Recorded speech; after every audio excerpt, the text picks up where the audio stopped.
음악이라는 게 참, 묘하죠. 그죠?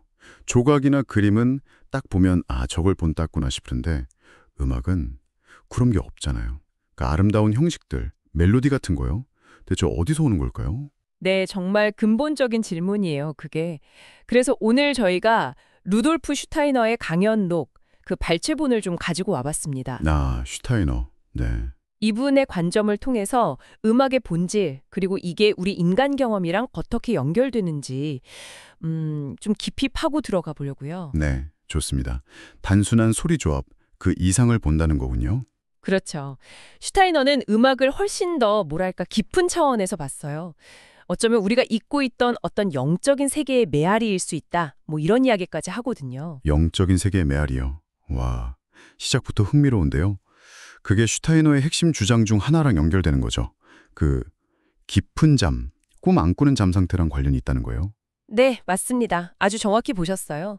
슈타이너는 우리가 이제 깨어있을 때, 또 꿈꿀 때, 그리고 꿈 없이 아주 깊이 잠들었을 때 이 세 가지 의식 상태가 다르다고 봤거든요. 네, 그리고 바로 그 꿈 없는 깊은 잠 속에서 우리가 무의식적으로 접하는 어떤 순수한 경험의 세계가 있다. 이걸 이제 슈타이너는 대바찬 혹은 천상의 음악이 있는 옷 이렇게 불렀죠. 대바찬, 천상의 음악이요? 네, 일종의 영적인 청사진 같은 거예요. 슈타이너는 음악이 바로 이 세계에 대한 우리 안의 무의식적인 기억이다. 이렇게 주장한 겁니다. 그러니까 잠든 사이에 경험한 어떤 그 근원적인 울림 같은 것이 깨어있는 동안 음악적 영감이나 뭐 어떤 형태로 나타난다는 말씀이시군요. 그렇죠. 바로 그거죠. 이야, 이게 어쩌면 왜 음악이 별다른 설명 없이도 그냥 우리 마음에 확 와닿는지 그걸 설명해 줄 수도 있겠네요. 네, 물리적인 모델이 없는데도 왜 그렇게 보편적으로 감동을 줄까? 이걸 영적인 차원에서 설명하려는 시도인 거죠. 단순히 그냥 귀로 듣는 소리 배열, 이걸 넘어선다는 거예요. 슈타이너는 음악이 우리 존재 전체, 그러니까 우리의 아주 깊은 내면과 공명한다고 봤어요. 존재 전체와의 공명이라. 그건 구체적으로 어떤 식으로 연결된다는 뜻일까요? 좀 더 파고들면요. 특히 그 멜로디 있잖아요. 멜로디랑 우리의 호흡 과정 사이에 아주 깊은 관련이 있다고 봤습니다. 호흡이요?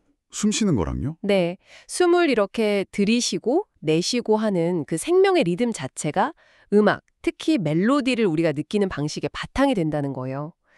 이게 그냥 비유가 아니라 슈타이너한테는 정말 실제적인 연결이었던 거죠. 멜로디랑 호흡이 실제로 연결된다니.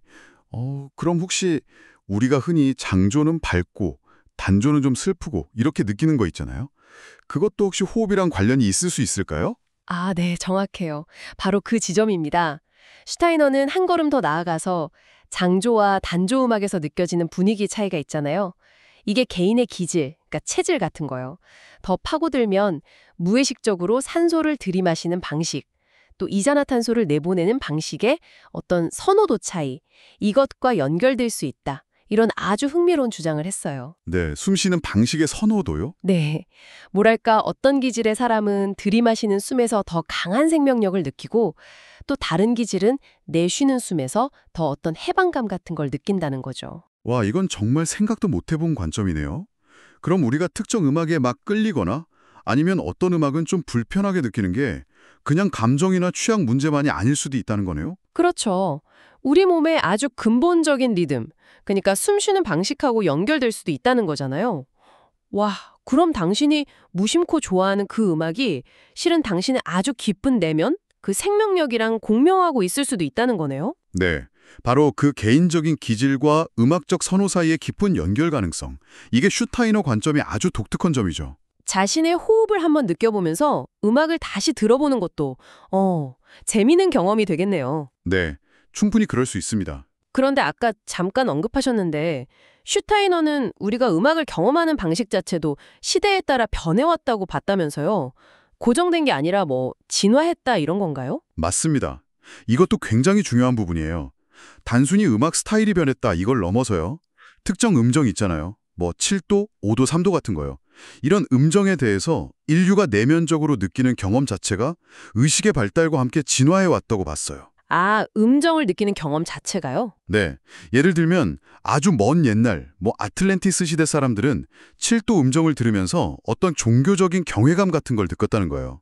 그리고 그 이후 시대에는 5도 음정이 어떤 호흡과 연결된 우주적인 체험을 줬고 이제 근대에 와서는 3도 음정을 통해서 개인의 주관적인 감정을 더 깊이 경험하게 되었다. 이런 식이죠. 와, 그냥 음정 선호도가 바뀐 게 아니라 음악을 통해서 세상을 느끼는 방식 자체가 달라졌다? 이런 의미군요. 그렇죠.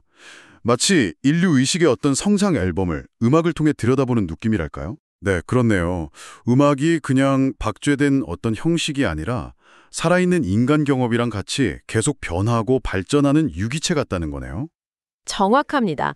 그게 슈타이너가 말하고자 했던 핵심 중 하나죠. 네, 오늘 슈타이너의 통찰을 통해서 음악을 영적 세계의 기억으로 보기도 하고 또 우리 내면의 호흡이나 기질, 심지어 인류 의식의 진화와 연결된 아주 깊은 존재로 바라보는 정말 독특한 시각을 경험한 것 같습니다. 네, 정리를 단 해주셨네요.